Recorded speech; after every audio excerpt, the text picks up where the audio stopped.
राजकीय घडामोडी, सामाजिक विश्लेषण, कृषी विभाग, कला व मनोरंजन विश्व आणि क्रीडा क्षेत्रातील बातम्यांचे ताजे व अचूक अपडेट्स महाराष्ट्र शाही न्यूज मराठी।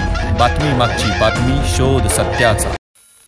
संगमनेर तालुक्यातील पठार भागातील कुरकुटवाडी गावाअंतर्गत असलेल्या पानोबा नगर येथील अंगणवाडी सेविकेवर येथीलच तरुणाने जीवघेणा हल्ला करत मदतनीस जीवे मारण्याची धमकी दिल्याचा खळबळजनक व निंदनीय प्रकार बुधवार दिनांक 1 ऑक्टोबर रोजी सकाळी 11 वाजताच्या सुमारास घडलाय। या घटनेमुळे अंगणवाडी सेविका, मदतनीस व महिला सुरक्षा संघटना यांनी जाहीर निषेध व्यक्त केलाय, तर आंदोलनाचा इशारा दिला गेलाय।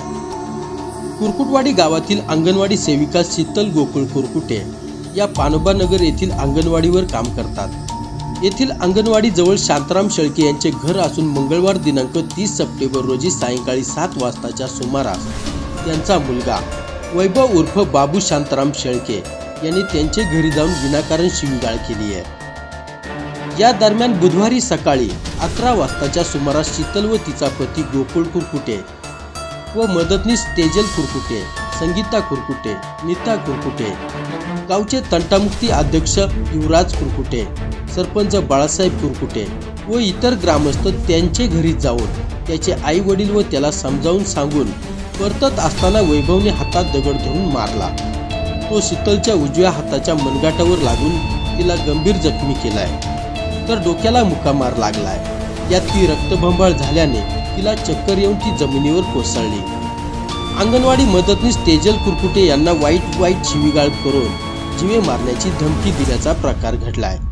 येथील नागरिकांनी शीतलला बोटा येथील डॉक्टर थोरात यांचे हॉस्पिटलमध्ये औषध उपचारासाठी दाखल केलंय। या प्रकरणी गोकुळ कुरकुटे यांनी घारगाव पोलिसात दिलेल्या फिर्यादीत असं म्हटले असून घारगाव पोलिसात विविध कलमान्वये गुन्हा नोंदवण्यात आला आहे।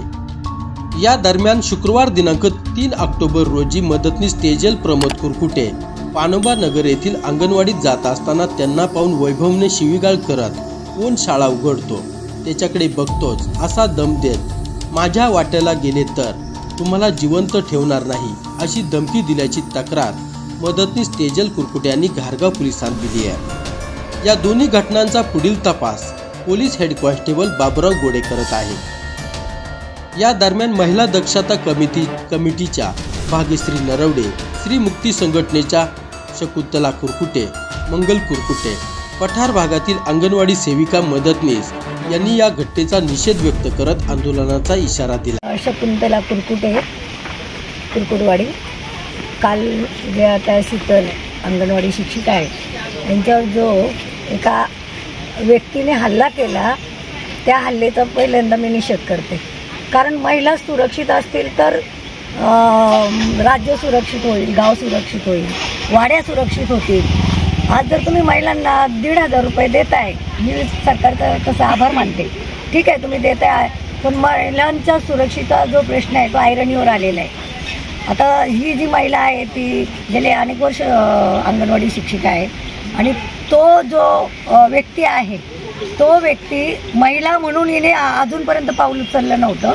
तो जरा सायको असा वाटतो आणि सायको असल्यामुळे त्या महिलेला नेहमी त्याचा त्रास होत होता। ती सांगायची की मी 12 नंतर तिथे थांबणार नाही, आम्हाला बोलायची, पण असं पुढे घडेल असं कधीच वाटलं नव्हतं। आणि आज ती परिस्थिती अशी झाली की सगळे लोक तिथे जाऊन त्याच्याशी समजवण्याचा प्रयत्न करून एवढ्या लोकांमध्ये तो जर एवढा हल्ला करतोय तर उद्या सुरक्षिततेचा प्रश्न मोठा उभा राहिलेला आहे। म्हणून घारगाव पोलीस स्टेशनला आम्ही आता आलो होतो आणि आम्ही त्यांना तेच सांगतोय की लहान लहान मुलं आहेत अंगणवाडीमध्ये, त्यांचा उद्या जर त्याच दिवशी जर अंगणवाडीमध्ये त्यांनी दगड फेकून मारला असता तर एखाद्या मुलाला काहीतरी घडलं असतं, मुलाला काही झालं असतं, जीवितहानी झाली असती।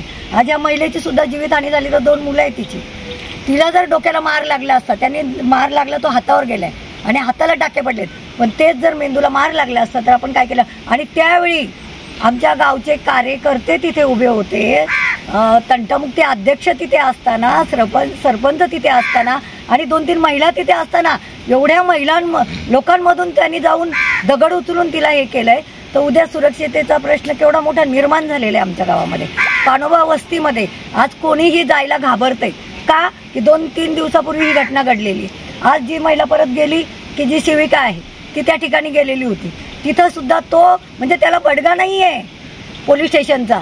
आज सुद्धा तो तिला म्हणतोय की कोण उघडते ना त्याला मी बघून घेईन किंवा त्याला जिवंत ठेवणार नाही. हे जे उद्गार होतात याला कधी विरोध होणार आहे पोलीस स्टेशनचा किंवा अन्य काही सरकारचे आहेत प्रशासनाचे, ते कधी विरोध करणार अशा लोकांना? आज त्या अंगणवाडीचे एवढ्या मुलांचं नुकसान होतंय. आता 2 दिवस झाले, काल समजा दसरा होता, पण आजही अंगणवाडी बंद आहे आणि उद्यासुद्धा कोणी तिथे जाणार नाही. कारण आज ती गेली उघडायला, तिला हा मोठा प्रश्न पडला आणि तीच घाबरली आणि तिला परत डॉक्टरकडे न्यावं लागले. आता तुम्ही सांगा, त्या अंगणवाडीचा प्रश्न मोठा निर्माण झालाय. लहान लहान मुलं आहेत, त्यांच्यावर काय उद्या संस्कार घडणार? जर त्या मुलांच्या समोर, त्या दिवशी ती मुलं पण होती, त्या मुलांच्या समोर जर अशा घटना घडतात तर ती उद्या मोठी झाल्यानंतर या घटना बघून काय शिकणार आहे तो? त्यामुळे मला सरकारला एकच विनंती करायची आहे की तुम्ही महिलांचा सन्मान, माझाच काल सन्मान झालाय नवदुर्गा म्हणून, आता असे नवदुर्गा सन्मान आम्हाला देऊन काय उपयोगाचे आहेत? तर असे सन्मान नका देऊ, पण महिलांची सुरक्षितता वाढवा आणि वाड्यांवर वस्त्यांवर अशा सुरक्षितेचं काहीतरी नियोजन करा, असं मी सरकारला विनंती करते. आणि ह्या ज्या काल घडलेली घटना आहे त्या घटनेचा निषेध आम्ही करतोय. आणि माझे नाव शीतल गोकुळ कुरकुटे. आदल्या दिवशी तो आमच्या घरी आला होता 30 तारखेला. तर त्याने शिवीगाळ वगैरे केली, भरपूर असा बोलला. तिथे माझी जाऊ होती, ह्या अंगणवाडी सेविका होता नीताताई, माझी सासू होती, भरपूर बोलला. आम्ही नवरात्र असल्यामुळं आम्ही बायकाच घरी होतो, आम्ही खूप घाबरलो. त्याच्यासाठी मग नंतर घरी सांगितलं. मग दुसऱ्या दिवशी गेलो, त्याला समज देण्यासाठी गेलो. तर तंटामुक्तीचे अध्यक्ष, उपसरपंच वगैरे गावातले काही व्यक्ती असे भरपूर जण म्हणजे आम्ही गेलो. तर त्याला समज देऊन आम्ही चाललो होतो, पण त्याने पाठीमागून येऊन दगड मारला आणि त्यात मग कुठं काय झालं काय मला पण नाही माहिती. चक्कर येऊन पडली. मी भाग्यश्री शांताराम नरवडे, इथं घारगाव महिला दक्षता कमिटीमध्ये काम करते. तर आमच्या भागातच कुरकुटवाडी गावामध्ये ही अंगणवाडी सेविका आहे. तिला एका व्यक्तीने मारलं आणि भरपूर असं तिला लागलं आणि त्यातून कंप्लेंट वगैरे दिली, पण म्हणावा असा प्रतिसाद तिथून मिळाला नाही. कारण महिला एकीकडं सुरक्षित राहण्यासाठी शासन किती खर्च करत आहे.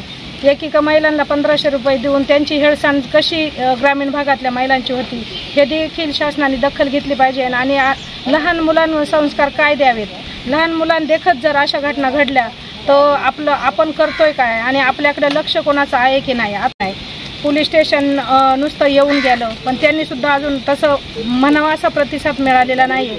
तर खरोखर महिला सुरक्षित आहेत का ही शासनाने चांगल्या पद्धतीने दखल घेतली पाहिजे. कारण अंगणवाडी सेविका म्हणलं तर ग्रामीण भागातल्या मुलांचं पण भवितव्य धोक्यात जाण्याची शक्यता आहे आणि त्यांना काय असं म्हणावा असं 50-60 हजार रुपये पगार नाही का मिळणाऱ्या तुटपुंज्या मानधनात त्या काम करतायत. नाही तर अशी जबाबदारी कोणीच घेऊ शकत नाही. आपल्याला घरातली 2 मुलं सांभाळायला जड जातात, पण यांनी एवढी जबाबदारी यांची. खरं तर त्या माता भगिनींचं, सर्व अंगणवाडी सेविकांचं मी आभार मानते की एवढी मुलं सांभाळायची तुटपुंज्या मानधनामध्ये. त्यांच्या मानधनात पण देखील शासनाने चांगल्या पद्धतीनं वाढ दिली पाहिजे आणि खरोखर आहार पण चांगल्या पद्धतीचा येत नाही आहे. त्या आहाराकडं पण शासनाने चांगल्या पद्धतीनं लक्ष दिलं पाहिजे. कारण शासनाच्या आहाराचा खर्च जर काढला तर कोट्यानी होतोय आणि म्हणावा असं ते गोण्याच्या गोण्या त्या अंगणवाडी, मी बऱ्याच परिसरामध्ये अंगणवाड्यांना भेटी देऊन आले, पण अशा आलेला आहार तो कुणी न्यायलाच येत नाही, तो सुद्धा तिथं पडला. त्याची पण या निमित्ताने दखल घेतली पाहिजे आणि हे असे घटना घडल्या नाही पाहिजे आपल्या पठार भागामध्ये. कारण हा खूप चांगल्या पद्धतीचा दुर्गम भाग म्हणलं तरी याच्यात वावगं ठरणार नाही. डोंगर दऱ्यात राहणाऱ्या ह्या महिला आहेत सगळ्या. इकडं बरं सगळ्याच म्हणजे एकतर शेतकरी हा फार व्याटाकुळस आलेला आहे, त्यांच्या कांद्यांना भाव नाही आहे. शेतकऱ्याचं पूर्णपणे हाल, एकीकडं शेतकऱ्याचा हाल आणि दुसरीकडं अशा घटना घडत आहेत. ही महिलांसाठी मोठी खंताची बाब मला तरी वाटते. महाराष्ट्र शाही न्यूज मराठी, बातमी मागची बातमी, शोध सत्याचा.